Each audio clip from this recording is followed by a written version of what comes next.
We're showing you the dance clubs earlier, and even more services are switching gears and moving online, even dog training. Yeah, this is pretty cool, and there's a good price point to this. Sue Corklin is the puppy nanny, and I talked to her about how this kind of training works.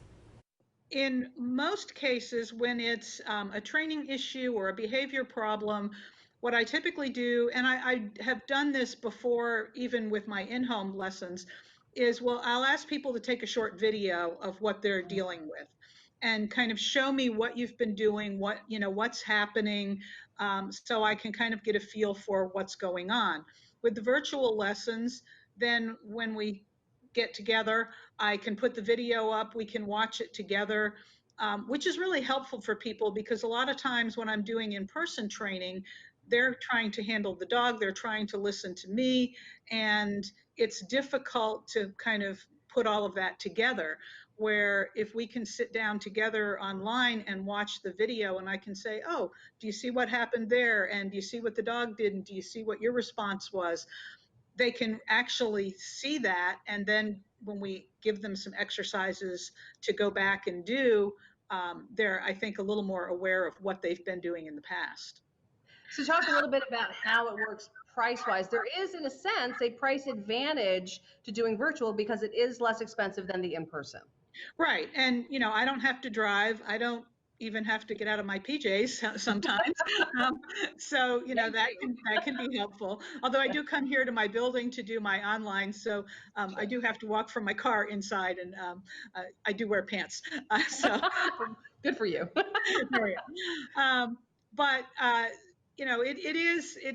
it's easier for me as far as being able to do that. So it is cheaper to be able to do online lessons than it is for me to get in my car and drive to your home and then work with you and then drive home.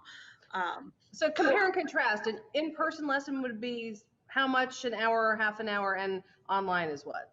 So right now, I've just started opening back up to do some one-on-one lessons here at my building. And I space them out so I have plenty of time to disinfect in between people and dogs and all of that. And you're in Simpsonville? I'm in downtown Simpsonville, yeah. And so if you come to me and we train in person, it's $75 an hour. If we do an online lesson, those typically last for 30 to 45 minutes, and it's $55 for that lesson. So it is, a little cheaper to be able to do that. The one thing that has been good is I've actually been working with a few new puppy clients who've gotten puppies, quarantine puppies. Yay. And those lessons have been going really well. And the thing that I'm finding is that people are doing a lesson each week. So they're really able to keep up with what we're working on, where a lot of times when I do my in-home, I go and,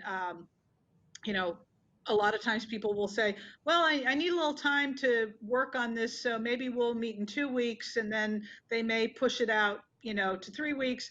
And so I think there is a benefit that people seem to be taking advantage of the online lessons more often, which is good for me, but it's also good for them because I'm showing up on a much more regular basis and kind of keeping them honest, as it were. All right, so there's an online option for this. You can head to my Facebook page, watch the full interview there with the Puppy Nanny. All right, and coming up on Carolina's Family at 4, a Colorado teenager is using his time of quarantine to get creative and give back. We've got details on the clothing line that he started coming up.